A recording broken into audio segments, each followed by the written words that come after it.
Welcome to big bang. This is Satish. Lok Sabha ఎన్నికలు సమీపిస్తుండటంతో Congress speed పెంచింది. ఢిల్లీలో ముసాయిదా మేనిఫెస్టోను సిద్ధం చేసిన ఏఐసీసీ అభ్యర్థుల వేటలో పడింది. తెలంగాణతో సహా అన్ని రాష్ట్రాల్లో లోక్సభ అభ్యర్థుల ఎంపికపై కసరత్తు చేస్తోంది. మళ్లీ అధికారం తమదే అంటున్న మోదీ స్పీడ్కు కాంగ్రెస్ బ్రేకులు వేయగలదా? కాంగ్రెస్ మేనిఫెస్టో ప్రజలను మెప్పిస్తుందా? ఇదే అంశంపై బిగ్ బ్యాంగ్ డిబేట్లో మాట్లాడబోతున్నాం. చర్చలో పాల్గొంటున్నారు కాంగ్రెస్ పార్టీ నుంచి ఆ పార్టీ నేత శాసనమండలి సభ్యులు బల్మూరు వెంకట్ గారు, మరికాసేపట్లో భారతీయ జనతా పార్టీ నుంచి ఆ పార్టీ సీనియర్ నేత రాష్ట్ర కార్యదర్శిగా ఉన్న ప్రకాష్ రెడ్డి గారు డిబేట్లో జాయిన్ అవుతున్నారు. వెంకట్ గారు, పేద మహిళకు ఏడాదికి 1,00,000, యువతకు ఏడాదికి 1,00,000 అప్రెంటిస్షిప్, దాదాపు 5 న్యాయాల పేరుతో 25 గ్యారంటీలకు చోటు కల్పిస్తూ దాదాపు ముసాయిదా మేనిఫెస్టో నిన్న అఖిల భారత కాంగ్రెస్ రిలీజ్ చేసింది. ఒకవైపు తమదే అధికారం అంటున్నారు, తిరిగి లేని ఫీల్ గుడ్ ఫ్యాక్టర్ మాకు ఉందంటున్నారు, టార్గెట్ 400 అని అంటుంది భారతీయ జనతా పార్టీ. మరి మోదీ స్పీడ్కి భారతీయ జనతా పార్టీ స్పీడ్కి ఈ మేనిఫెస్టో బ్రేకులు వేయగలదా? 100% కాంగ్రెస్ పార్టీ ఏదైతే ప్రవేశపెట్టిన మేనిఫెస్టో చాలా స్పష్టంగా ఏదైతే ప్రజలకి దేశవ్యాప్తంగా ఏవైతే అవసరాలు ఉన్నాయి దాన్ని పరిగణలోకి తీసుకొని ప్రజాభిప్రాయం మేరకు ఏదైతే రాహుల్ గాంధీ గారు కూడా చేసిన యాత్రలో కనుక్కొని పబ్లిక్ పల్స్ ప్రకారం పబ్లిక్ కోరుకునేది ఆ మేనిఫెస్టోలో పెట్టడం జరిగింది. అండ్ ఏదైతే మీరు అంటున్నట్టు బీజేపీ పార్టీ నిజంగా 400 సీట్లు పైన వాళ్ళకి ఆ రకంగా ఉంటే ఈ రోజు ప్రతి రాష్ట్రంలో కూడా అంటే కంప్లీట్ గా ఇంకా పొలిటికల్ గా కొంతమంది అంటే ఇంకా లాస్ట్ ఉన్న వాళ్ళని కూడా ఎవరు వచ్చినా కూడా ఈ రోజు బీజేపీ పార్టీలో చేర్చుకునే ప్రయత్నం చేస్తారు, చేర్చుకుంటారు కూడా. నిజంగా వాళ్ళకంత స్పష్టత, వాళ్ళు నిజంగా అంత బలంగా ఉంటే వాళ్ళు నిజంగా అంత బలంగా ఉంటే వాళ్ళకి అసలు మాట్లాడండి. వాళ్ళంత బలంగా ఉంటే వాళ్ళు చేర్చుకోవాల్సిన అవసరం ఏముంది? అండ్ పదే పదే ఓటమి భయం ఉన్నట్టు మాకు 400 పైన వస్తాయి, 350 పైన వస్తాయి అనే మాట కూడా బీజేపీ పార్టీ నాయకులు మాట్లాడాల్సిన అవసరం. అంటే చాలా స్పష్టంగా వాళ్ళలో కూడా ఎక్కడో భయం కనబడుతుంది. కాబట్టే ఏదైతే క్షేత్ర స్థాయిలో ఈ రోజు ఇండియా అలయన్స్ అనేది ప్రతి రాష్ట్రంలో కూడా ఈ కలయిక తప్పనిసరిగా బీజేపీ పార్టీని దెబ్బ కొడుతుందనే ఒక భయంతో పదే 400 సీట్ల పైన వస్తాయి, 400 సీట్ల పైన వస్తాయి అని చెప్పని వారిని వారు ఒక పర్సెప్షన్ క్రియేట్ చేసి ప్రయత్నిస్తారు తప్ప అటు నార్త్ ఈస్ట్ కి వెళ్ళి మొదలు పెడితే ఇటు సౌత్ ఇండియా వరకు ఎక్కడ కూడా కింది స్థాయిలో తప్పనిసరిగా బీజేపీ పార్టీ పైన 10 years యాంటీ ఇన్కంపెన్సీ, వాళ్ళు డెవలప్మెంట్ పైన కాకుండా సెంటిమెంట్ ఎమోషన్స్ పైన రాజకీయాలు చేస్తున్నారు అని చెప్పి ప్రజలు ఇప్పటికే ఆ రకంగా ఆలోచించి బీజేపీ పార్టీకి బుద్ధి చెప్పాలనే ఆ ధోరణిలో ప్రజలు ఉన్నట్టు చాలా స్పష్టంగా కనబడుతుంది. వీళ్ళ మాటల్లో కూడా 400 పైన వస్తే 400 పైన వస్తాయి అని మాట్లాడటంలో కూడా ఆ భయం కూడా బీజేపీ పార్టీ నాయకులు చాలా స్పష్టంగా కనబడుతుంది. రైట్. ప్రకాష్ రెడ్డి గారు, పేద మహిళకు ఏడాదికి 1,00,000 ఇస్తాము, యువతకు ఏడాది పాటు 1,00,000 అప్రెంటిస్షిప్ ఇస్తాం, రిజర్వేషన్లపై 50% సీలింగ్ తొలగింపు, కనీస వేతనం రోజుకు 400 పెంపు, పంటల మద్దతు ధరకు చట్టబద్ధత, ఇలా చాలా అంశాలని కాంగ్రెస్ పార్టీ ముసాయిదా మేనిఫెస్టోలో పెట్టింది. అంటే ఇంటింటికి గ్యారంటీ పేరిట 5 న్యాయ పేరుతో 25 గ్యారంటీలకు చోటు కల్పించారు. మిత్రులందరికీ నమస్కారం. సతీష్ గారు నమస్తే. నేను నిన్న చూసిన కాంగ్రెస్ పార్టీ 6 గ్యారంటీలు, 13 వాగ్దానాలు, 13 వాగ్దానాలు, అనుబంధ వాగ్దానాలు మొత్తం కలిసి 66 ఉన్నాయి మొత్తం వాళ్ళకి ఇప్పటిదాకా వచ్చినాయి. నేను ఈ తెలంగాణ రాష్ట్రం కోసం వచ్చినాయి. ఆంధ్రప్రదేశ్, కర్ణాటక ఇచ్చినా కూడా అది వేరే రకంగా ఉన్నాయి, మధ్యప్రదేశ్ ఇచ్చినా ఇంకో రకంగా ఉన్నాయి, వేరే వేరే రాష్ట్రాలు ఇచ్చినారు. ఇవన్నీ తెలంగాణలో ఈ వాగ్దానాలన్నీ చెప్పినారు, కర్ణాటకలో చెప్పినారు, మధ్యప్రదేశ్ లో చెప్పారు, రాజస్థాన్ చెప్పి, ఛత్తీస్గఢ్ కూడా చెప్పారు. ఇవన్నీ కూడా కానీ ప్రజలు ఛత్తీస్గఢ్ నమ్మలేదు, తెలంగాణలో ఓటేసినారు అంతే, అంతకంతగా వేరే ఏం లేదు. ఇవి గ్యారంటీలతో ఓటేసారా లేకపోతే ఇంకో దాంతో ఓటేసారా వాళ్ళకి అర్థం కావట్లేదు. అర్థమయ్యే రోజు వచ్చినప్పుడు సరే అప్పుడు చర్చించుకుందాం. నెంబర్ 1. నెంబర్ 2, ఈ రోజున వాళ్ళు అయితే వాగ్దానాలు చెప్తున్నారు. తెలంగాణలో కూడా 2 లక్షల రైతుల రుణమాఫీ చేస్తాము అని చెప్పారు. ఎంత అద్భుతంగా చెప్పారంటే ప్రజలు నమ్మడానికి కూడా చెప్తున్నారు. మీకు మీరు రేవంత్ రెడ్డి గారు అప్పుడు ముఖ్యమంత్రి అయితాననేటువంటి చర్చలు జరుగుతున్న సందర్భంగా ఎన్నికల కంటే ముందు మీరు కేసీఆర్ గారు రుణమాఫీ చేస్తే రైతులంతా మాకే ఓటేస్తారని చెప్పుకున్నారు, కానీ మీరు రుణమాఫీ చేయనియండి, ఆ తర్వాత పోయి మీరు 2 లక్షల అప్పు తెచ్చుకోండి, నేను డిసెంబర్ 9వ తారీఖు నాడు నేను వచ్చిన మరుక్షణం ఆ రోజున మీ 2 లక్షల రుణమాఫీ మాఫీ అవుతుందని చెప్పారు. రుణం మాఫీ అవుతుందని చెప్పాడు ఆ రోజే డిసెంబర్. అది బయట కూడా ఉంది, మీకు కావాలంటే పెడతా కూడా ఇంత. మరి డిసెంబర్ 9 పోయి జనవరి 9, మార్చి 9, ఇంకా ఏప్రిల్ కూడా వస్తుంది. మరి ఏమైంది? మీ వాగ్దానమే కదా, మీరు అద్భుతంగా చేసిన వాగ్దానమే కదా. లేకపోతే రైతుల రుణమాఫీ, మన రైతు బంధు పథకం మీరు చెప్పిన మా వాగ్దానమే కదా.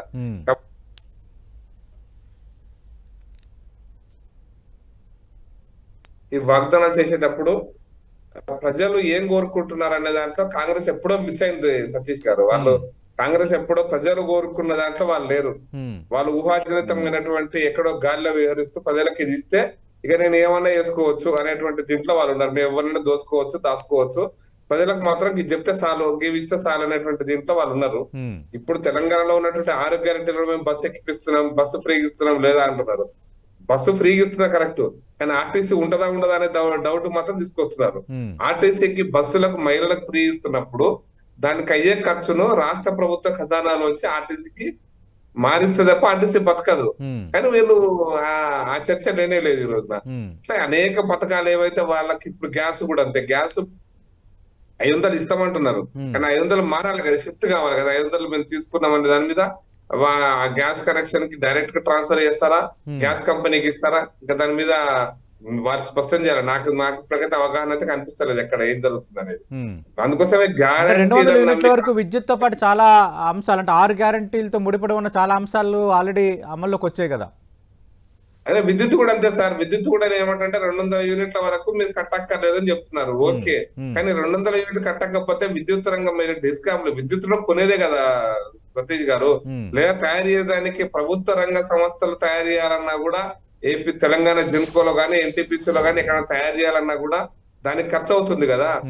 ఆ ఖర్చును మీరు విద్యుత్ అంటే పంపిణీ సంస్థలు కొంటున్నప్పుడు ఆ కొనే ఖర్చు మరి మీరు ట్రాన్స్ఫర్ చేస్తారా చేయరా? ఇప్పటికైతే ఎలక్షన్ల వరకు వీళ్ళకి మళ్ళీ ఫైనల్ ఒకటే మాట చెప్తా, ఎలక్షన్ల వరకు ఈ నడిపిద్దాము, ఈ ఫ్రీ పేరు చెప్పి నడిపిద్దాము, ఫ్రీగా రాగానే మాకు ఇన్ని ఓట్లు వేస్తారు, ఎలక్షన్లు అయిపోయాక దేవుడు ఎరుగు అనేటువంటి ఉద్దేశంతో ఉన్నారు తప్పిస్తే, మీరు డబ్బులు ముందు డిస్కామ్లకు, డిస్ట్రిబ్యూషన్ సిస్టమ్లకు, పంపిణీ సంస్థలకు ట్రాన్స్ఫర్ చేసినప్పుడే మీకు చిత్తశుద్ధి ఉన్నట్టు, మీకు ఈ యొక్క 200 యూనిట్లు మీరు ఫ్రీగా ఇస్తున్నట్టు లెక్క. 200 యూనిట్లు ఫ్రీ అని చెప్పి ఎలక్ట్రిసిటీ బోర్డు ఫ్రీగా ఇస్తుంది, కానీ ఎలక్ట్రిసిటీ బోర్డుకి మీరు ట్రాన్స్ఫర్ చేశారా అంటే ఇంకా చేయలేదు, రూపాయి కూడా చేయలేదు. కాబట్టి ఇక్కడే వాళ్ళ యొక్క చిత్తశుద్ధి కనపడుతుంది. మీరు ఎలక్ట్రిసిటీ బోర్డు అనేది దివాలా తీయాలి, డిస్కామ్ అనేది దివాలా తీయాలి, అటు ఆర్టీసీ దివాలా తీయాలి. ఇది జరుగుతుంది తప్పిస్తే రాష్ట్ర ప్రభుత్వ ఖజానా నుంచి పైసలు పోకపోతే దివాలా తీస్తాయి, సహజంగా దివాలా తీస్తాయి. కాబట్టి నేను ఇప్పుడు గ్యారంటీల విషయంలో ప్రజలు నమ్ముతారని అనుకోవట్లేదు. అన్నిటికంటే ఇంపార్టెంట్ ఏంటంటే వాళ్ళు చెప్పారు కదా, ఇది ఇప్పుడు దురదృష్టకరమైన విషయం. వాళ్ళు ఇప్పుడు కూడా చెప్తున్నారు చట్టబద్ధత తీసుకొస్తాం దేనికి, అది పంట ఎంఎస్పీల కోసం. అవును, అంటే ఎంఎస్పీ రైతులను సర్వనాశనం చేయడం కోసం కంకణ కట్టుకుని నేను అనుకుంటాను. నేను కూడా వ్యవసాయం కొద్ది గొప్ప చిరపడం నేను చూసినానే. ఎంఎస్పీ అనేది ఏందో తెలియనటువంటి అజ్ఞానంతో బతుకుతున్నారా? ప్రకాష్ రెడ్డి గారు, పంటల మద్దతు ధరకు చట్టబద్ధత కల్పిస్తే అది రైతులకి అన్యాయం చేసేదా? ద్రోహం అన్యాయం కాదు, మోసం, ద్రోహం. ఎందుకు చెప్తున్నా అంటే నేను వ్యవసాయం అన్నీ నాకు తెలిసిన వాడిగా చెప్తున్నా నేను. సార్ ఇప్పుడు మీరు ఇప్పుడు ఈ రోజు వడ్ల రేట్ ఎంత ఉంది సార్? ఈ రోజు వడ్ల రేటు వీళ్ళు ఎంఎస్పీ రేట్ కంటే ఇంకో 400-500 ఎక్కువ ఉంది ఈ రోజున బజార్ రేట్. అంటే బజార్ రేటుకి ఎవడు కొనొద్దు, రైస్ మిల్ కుమ్ముకైదాము, ఇంకోటి చేద్దాము, ఎంఎస్పీ మాత్రమే కొందామని మొదలు పెట్టడం, ఆ ప్రక్రియ మొదలు పెడితే చట్టబద్ధం చేశారు కాబట్టి ఎంఎస్పీ కొనాల్సిందే. మొదలు పెడితే రేటు ఇంకా రైతులకు అంటే సావకుండా బతకకుండా బతికించడం కోసం తప్పిస్తే ఎంఎస్పీ అనేది ఏంటంటే మినిమం సపోర్ట్ ప్రైస్, కనీస మద్దతు ధర. అంటే మార్కెట్ లో కనీసం పెట్టుబడి ఖర్చులు పోను ఒక 20%-30% లాభం తర్వాత ఎంత ధర వస్తుందో ఆ ధరను నిర్ణయిస్తారు. అంతకంటే ఎక్కువ వస్తే రైతులు అమ్ముకోకూడదా, అంతకంటే తక్కువ వస్తే అంతకంటే తక్కువ వచ్చినప్పుడే ప్రభుత్వ యంత్రాంగం కొనాలి. అంతకంటే తక్కువ అంటే ఎంఎస్పీ రేట్ కంటే తక్కువ ఉన్నప్పుడు అని. ఎంఎస్పీ చట్టబద్ధ కల్పించడం అంటే ఓ రకంగా పరోక్షంగా మీరు ఏ వ్యవసాయ శాస్త్రవేత్తలు అడగండి దేశంలో, వెంకట గారు, పంటలకు మద్దతు ధరలకు చట్టబద్ధత కల్పించడం రైతులకు అన్యాయం చేసేదే. అలాగే ఈ హామీలన్నీ చెప్తున్నారు దేశవ్యాప్తంగా అమలు పరుస్తామని, రాష్ట్రాల్లో చెప్పిన హామీలే దానికే సరైన ప్రణాళిక లేదు, సరైన అమలు లేదు అని కొన్ని అంశాలు లేవనెత్తున్నారు ప్రకాష్ రెడ్డి గారు. ఇప్పుడు కాంగ్రెస్ పార్టీకి ఎంత చిత్తశుద్ధి ఉందో అన్ని అంశాలు దానికి సంబంధించి అన్నిటినీ ప్రజల్లోకి అందుబాటులో తీసుకొని వచ్చినాము. ఆర్టీసీకి సంబంధించి ప్రజల్లోకి అందుబాటులోకి తీసుకొని వచ్చినప్పుడు దానికి సంబంధించి కాపాడుకోవాల్సిన బాధ్యత ప్రభుత్వం పైన ఉంటుంది. దాన్ని ఏ రకంగా చేసుకోవాలి ప్రభుత్వం చేస్తుంది. అండ్ డిస్కామ్లకు ఎలక్ట్రిసిటీకి సంబంధించి 200 యూనిట్ల ఉచిత కరెంటుకి సంబంధించి ఆల్రెడీ ఎవరైతే ఇస్తామన్న పబ్లిక్ ఇస్తుందా, ఫ్రీ బిల్ వస్తుందా లేదా చూడండి. అండ్ డిస్కామ్లను దానికి సంబంధించి ప్రభుత్వం ఎట్లా బిల్లు చెల్లించుకోవాలి ఏందనేది ప్రభుత్వం దానిపైన దృష్టి ఉంది. 100% మేము ఆ స్కీమ్ పైన మేము చేసి తీరుతాం. ఒక దిక్కు మొదట స్కీమ్స్ చేయకముందేమో చేస్తలేమన్నారు, ఇప్పుడు ఆ సంబంధించిన వారికి డబ్బు ఇస్తలేరు, ఆ స్కీమ్స్ కొనసాగించే పరిస్థితి లేదని చెప్పి వీళ్ళు మాట్లాడుతారు. అండ్ మాట్లాడే నాయకులు ఎవరు? జన్ ధన్ ఖాతాలు తెరవండి, ప్రతి దాంట్లో 15 लाख हर एक नौजवान को देंगे అని చెప్పని మాట్లాడిన వ్యక్తులు ఈ రోజు ఆ 15 లక్షల చేర్చలేదు. 2 కోట్ల ఉద్యోగాలు ఇస్తామని అన్నారు. అందులో తెలంగాణకి 18 లక్షల ఉద్యోగాలు వస్తాయి ఆ కోణం తీసుకుంటే రాష్ట్ర వ్యాప్తంగా. ఇప్పటివరకు ఇచ్చిన ఉద్యోగాలు లేవు. అసలు ఏ స్కీమ్ కూడా ప్రజలకు ఇవ్వకుండా కేవలం సెంటిమెంట్ ఎమోషన్స్ తోటి ప్రజల్ని విభజించి ఏదైతే విభజించి ఎన్ఆర్సీ, సిఏ వంటి స్కీమ్స్ తీసుకొచ్చి మన మధ్యలో మనకి కొట్లాటలు పెట్టి విత్ ఇన్ ద కంట్రీ ఏదైతే డివైడ్ అండ్ రూల్ పాలసీ తీసుకొని వచ్చి ఓట్లు దండుకునే ప్రయత్నం వాళ్ళు చేస్తారు. చాలా స్పష్టంగా న్యాయయాత్ర చేసినప్పుడు, ప్రజల్లోకి వెళ్ళినప్పుడు, ప్రజలైతే కోరుకుంటారో, రైతులు ఆందోళన చేసినప్పుడు, ఎంఎస్పీ ధర సతీష్ మనం కాదు, రైతులు ఏదైతే ఢిల్లీ సరిహద్దులలో బీజేపీ పార్టీ తీసుకొచ్చిన నల్ల చట్టాలప్పుడు వ్యతిరేకంగా ఏదైతే వాళ్ళు ప్రొటెస్ట్ చేసినప్పుడు ఎంఎస్పీ ధర ప్రకటించండి అని చెప్పని వాళ్ళు కోరుకుందే. నిజంగా రైతులకి అది న్యాయం కాదు, రైతులు కోరుకోకపోతే ఈ రోజు ఆ స్కీమ్ ప్రవేశపెట్టినప్పుడు రైతులే వ్యతిరేకిస్తుండే కదా, ఇది తప్పు అని చెప్పని. ఓకే, ఇప్పుడు నిజంగా వీళ్ళు ఎక్కడ కూడా స్పష్టత, బీజేపీ పార్టీకి ఆ స్పష్టత లేదు కదా. ఇప్పుడు వాస్తవానికి కాంగ్రెస్ పార్టీ మేనిఫెస్టో ఈ స్కీమ్స్ పైన ఒక క్లారిటీ ఉంది, మేము ఇస్తున్నాం. రాష్ట్రంలో కూడా ఏవైతున్నాయో 100% మేము 5 గ్యారంటీలు ఇంప్లిమెంట్ చేసినాము. ఆ 2 లక్షల ఏకకాలంలో రైతు రుణమాఫీ కూడా తప్పనిసరిగా చేసి తీరుతాము.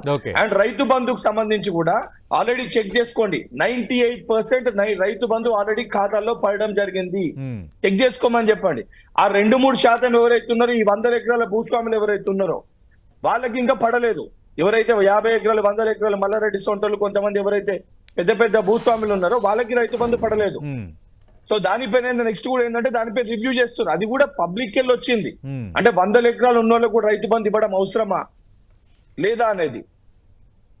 సో అది కూడా క్లియర్ అవుతుంది. అని మేము ఇచ్చిన ప్రతి గ్యారంటీకి మేము కట్టుబడి ఉన్నాము. అరే వాళ్ళు అసలు గ్యారంటీలే లేవు, వాళ్ళు ఇచ్చిన ఏ ఒక్కటి ఇప్పటివరకు ఇంప్లిమెంటే చేయలేదు. ఎన్ని జన్ధన్ ఖాతాలో 15 లక్షలు వేసిరు వాళ్ళు, 2 కోట్ల ఉద్యోగాలు ఎక్కడికి వెళ్ళి ఇచ్చిర్రు? ప్రకాష్ రెడ్డి గారు, మేము చెప్పేవే చేస్తాము, మేము చెప్పినవన్నీ చేశాము. గతంలో భారతీయ జనతా పార్టీ హామీ ఇచ్చింది, అటు ఉద్యోగాలకు సంబంధించి ఖాతాల్లో 15 లక్షలు వేస్తామని చెప్పి, అలాగే ఇంకా చాలా హామీలు ఏవి నెరవేర్చలేదు. ఇక్కడ తెలంగాణ ప్రభుత్వంలో కూడా మేము ఏ హామీ నెరవేర్చలేదు, ఇచ్చిన హామీలు కొన్ని నెరవేర్చాము, కొన్ని నెరవేర్చే దిశగా అడుగులు పడుతున్నాయి. ఇది వెంకట్ గారి వివరణ. సార్ నేను ఒకటి చెప్తా, ముందు నేను వారు చెప్పిన క్లారిఫికేషన్ మరి ప్రజలకు అర్థమైంటది చూసే వాళ్ళకి. కానీ నేనేమంటే ఆర్టీసీలో ఇప్పుడు ఫ్రీగా తిరుగుతున్నారు మహిళలు, దట్స్ గుడ్, ఫైన్. కానీ ఆర్టీసీలో తిరుగుతున్న దానికి ఆ యొక్క తిరిగేటువంటి ఖర్చును రాష్ట్ర ప్రభుత్వ ఖజానాలోంచి ఆర్టీసీకి ఇప్పటిదాకా ₹1 కూడా బదిలీ చేయాలి, ₹1 కూడా బదిలీ చేయాలి. అంటే ప్రభుత్వం ఫ్రీగా ఇచ్చినట్ట, ఆర్టీసీలో ఫ్రీగా తిరుగుతున్నట్ట. ఇది ప్రజలకు ఇంకా అర్థమైతుంది కూడా. అంటే ప్రకాష్ రెడ్డి గారు ఒక 2 నెలలు మొత్తాన్ని వేసినట్టున్నారు. 2 నెలలు మొత్తాన్ని రాష్ట్ర ప్రభుత్వం ఇచ్చింది. అదే సార్ నేను మొత్తం అందుకోసం 2 నెలల ముంచే చెప్తున్నాను. ఇది మొత్తం ఇవ్వడానికి ఎంత ఖర్చు అవుతుంది సంవత్సరానికి, దానికి డీజిల్ ఖర్చు ఎంత అవుతుంది, డ్రైవర్ కు, కండక్టర్. అవునన్నా, ఎప్పటికప్పుడు ఇస్తారా? ఒకసారి ఇస్తారా? ఆల్రెడీ 2 మంత్స్ చెక్ చేసుకోండి. దీనికి ఖర్చు ఎంత అవుతుంది, దీనికి బడ్జెట్ ఎంత చేశారనేది లెక్క చెప్తారు. బడ్జెట్ వస్తాయి కదా సార్ జోన్. ఇప్పుడు సరే, ఇంకా రాష్ట్రానికి సంబంధించిన అంశం అదే. ఇప్పుడు మనం కాంగ్రెస్ పార్టీ, అఖిల భారత కాంగ్రెస్ పార్టీ మేనిఫెస్టో కాబట్టి, అంటే పంటల మద్దతు ధరకు చట్టబద్ధత కల్పించడానికి భారతీయ జనతా పార్టీ వ్యతిరేకమా? ప్రకాష్ రెడ్డి గారు, ఎక్కువ మంది రైతులు ఆందోళన చేస్తే వాళ్ళ ఆందోళన నుంచి వచ్చిన డిమాండ్ కాంగ్రెస్ పార్టీ మేనిఫెస్టోలో పెట్టిందని వెంకట్ గారు గుర్తు చేస్తున్నారు. జన్ ధన్ ధన్ ధన్ ధన్ ధన్ ఈ భాష బాగా మాట్లాడుతుంది. కేటీఆర్ మాట్లాడండి భాష, అందుకోసమే ఏమైందో మీరు చూసినారు. జన్ధన్ అకౌంట్ విషయం పైన మాట్లాడకండి.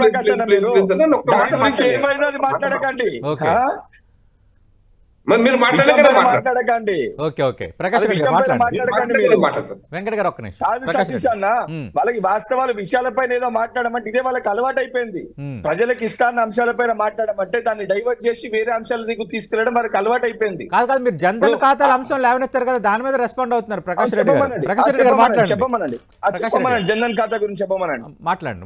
సార్ 2014 ఎన్నికల మేనిఫెస్టోలో, మేనిఫెస్టో చదువుకోవాలి, వాళ్ళకి పేపర్ ఇచ్చారు కదా, ఈ పేపర్ మేము కూడా పెట్టుకుంటాం దగ్గరనే, కానీ జన్ధన్ అనే పదం కూడా లేదు సార్ ఆ రోజు సతీష్ గారు. ఓకే, ఇప్పుడే మీరు మాట్లాడారు, ఎంత పచ్చి అబద్ధం మాట అంటే, జన్ధన్ అకౌంట్ లో ఖాతాలు ఓపెన్ చేయండి, మేము 15 లక్షలు వేస్తామని మోడీ గారు అన్నారని. నేను ఈ రోజు నా రాజకీయ సన్యాసం పుచ్చుకుంటా, మరి దమ్ముంటా మరి రాజకీయాల్లో మళ్ళీ ఇంకోసారి టీవీ చర్చలు కూడా రావద్దు. ఓకే, ఎక్కడైనా సరే ఎన్నికల కంటే ముందు కానీ ఎన్నికల తర్వాత కానీ మేము 15 లక్షలు జన్ధన్ అకౌంట్ లో ఓపెన్ చేయంగానే వేస్తామని చెప్పినారా? ఒక్కసారి చెప్పినాక ఒక్కసారి ఎక్కడన్నా ఒక పలానా రోజు పలానా మీటింగ్ లో పలానా ప్రామిస్ పలానా చేశారని ఒక్కటి చెప్పు, మనం ఇప్పుడు టీవీలో చెప్పానండి ఇప్పుడే.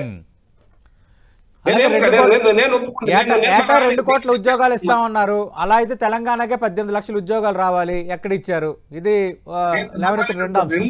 2 కోట్ల ఉద్యోగాలు ఇస్తాము అని, మేము 2 కోట్ల ప్రభుత్వ ఉద్యోగాలు ఇస్తున్నాము అని, ప్రైవేట్ ఉద్యోగాలు ఇస్తున్నామని ఎక్కడన్నా ఒక మాట చెప్పింటే నేను మా చర్చకు టీవీ సతీష్.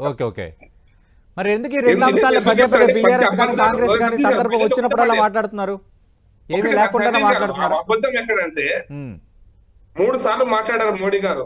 15 లక్షలు అనేటువంటి చర్చ వచ్చినప్పుడు ఈ దేశంలోంచి కాంగ్రెస్ పార్టీ ప్రభుత్వ కాలంలో ఎంత డబ్బు విదేశాలకు పోయిందంటే, ఆ డబ్బు కనుక వస్తే అప్పుడు మన్మోహన్ సింగ్ గారి కాంగ్రెస్ ప్రభుత్వంలో పేదరికం తగ్గిందని చెప్పుకుంటున్నారు.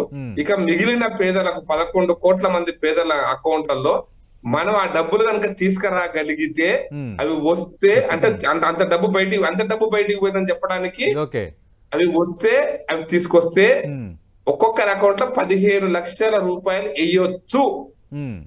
ఈ భాష మాట్లాడచ్చు, అర్థమైతే అర్థం కాదు, కాంగ్రెస్ అర్థమే కాదు, భాష తెలియదు,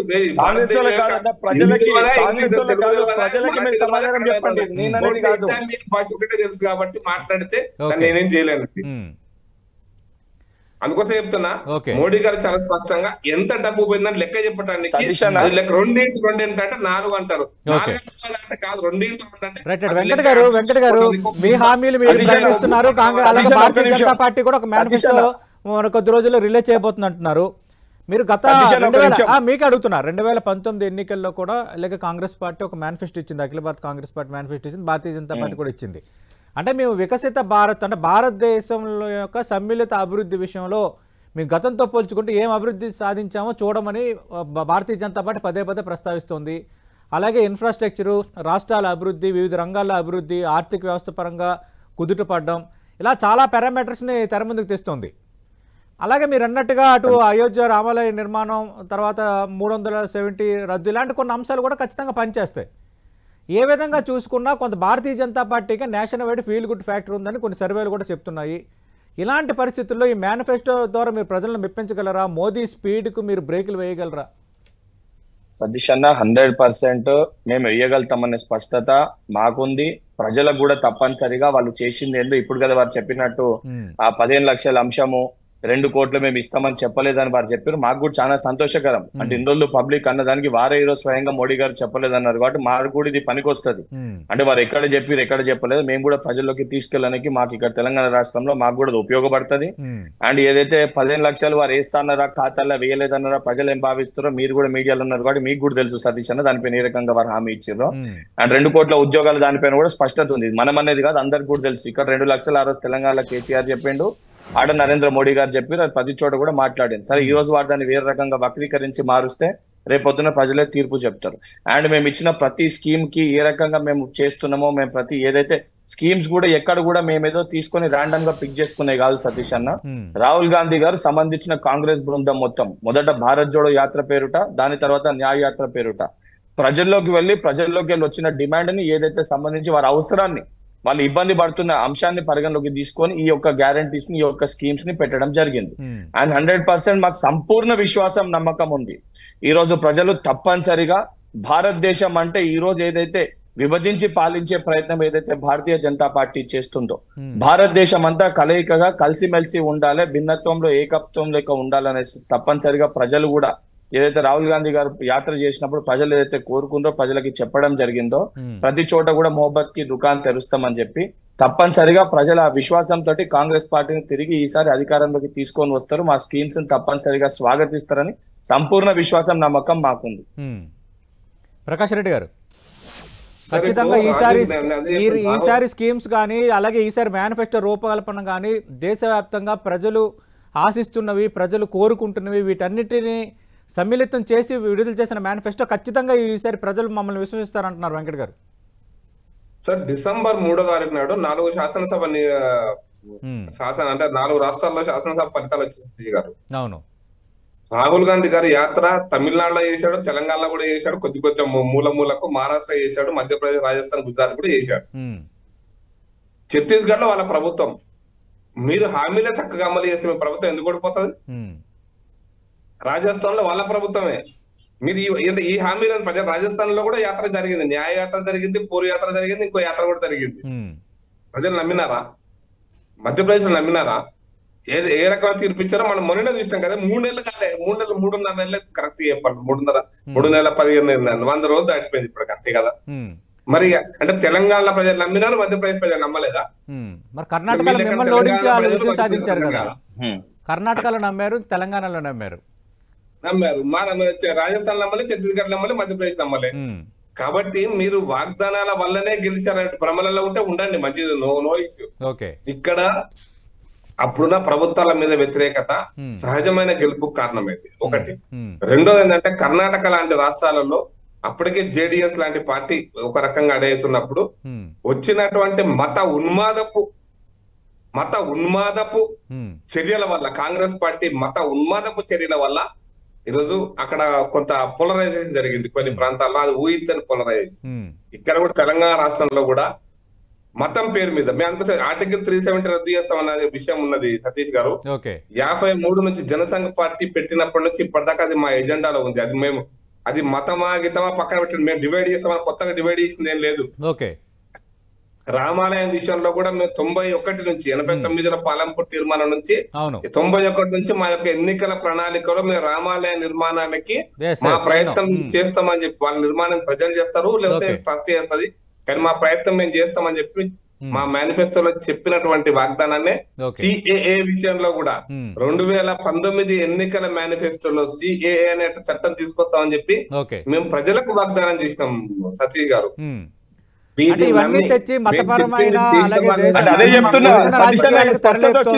ఇది వెంకట గారి ఆరోపణ. సతీష్ అన్న ఒక్క నిమిషము, స్పష్టంగా నేను చెప్పిన వాళ్ళు మళ్ళీ తీసుకొని వచ్చి అదే సెంటిమెంట్ ఎమోషన్స్ తీసుకొని వస్తారన్న, డెవలప్మెంట్ పైన మాట్లాడరు అని చెప్పిన అదే ప్రూవ్ అయింది కదా, అదే ఇప్పుడు రుజువు అయింది కదా ఈ డిబేట్ లో కూడా. మళ్ళీ దాన్ని ఎండ్ ఆఫ్ ది తీసుకొని వచ్చి అక్కడనే పెట్టారు చూడండి. ప్రకాష్ రెడ్డి గారు మాట్లాడండి. ఇప్పుడు డెవలప్మెంట్ ఏడ జరిగిందో ఎట్లా జరిగిందో రహదారులు చూస్తున్నారు, ప్రజలు ఫ్యాక్టరీలు చూస్తున్నారు, అన్ని చూస్తున్నారు, వీళ్ళు ఆరోపణ చేసినారు. సరే నేను అది ముందు చెప్పి దానికి సమాధానం చెప్పకనే ముందు ఒకటే మాట ఫైనల్లీ సతీష్ గారు, మేము చెప్పినే చేసినాము. ఒకవేళ అవే దేశాల్లో డివైడ్ అండ్ రూల్ అని అనుకుంటే అది ప్రజలు నిర్ణయిస్తారు. అది డివైడ్ రూల్ ఎవరు డివైడ్ చేస్తున్నారు అని. మేము దేనికి డివైడ్ అవుతున్నామో ప్రజలు నిర్ణయిస్తారు. అంటే ఒక మెజారిటీ 80% ఉన్న ప్రజల యొక్క హక్కులను, ప్రజల యొక్క కనీస అవసరాల విషయంలో తొక్కి పట్టి మీ ఎవరెవరికి స్పెషల్ గా ఒక 10% ఓట్ల కోసం మీరు దేశాన్ని దేశాన్ని విభజించిన పార్టీ ఈ రోజు మళ్ళీ ఒకసారి విభజన పేరుతో అన్ని రాష్ట్రాల్లో స్వాతంత్రం తెచ్చిన పార్టీ అన్న, స్వాతంత్ర ఉద్యమంలో లేని మీరు కూడా మాట్లాడితే నవ్వొస్తుంది అన్న. స్వాతంత్రంలో లేని టైంలో స్వాతంత్రం ఉండాలనుకుంటాము. స్వాతంత్ర పోరాటంలో లేనోళ్ళు స్వాతంత్రం కోసం మీరు ఒక 5% కూడా లేదు. ప్రజల్ని ఈరోజు విభజించి పాలించాలనుకుంటున్నారు, ప్రజల్ని విభజించి పాలించాలనుకుంటున్నారు. థ్యాంక్ యూ వెంకట గారు. మనం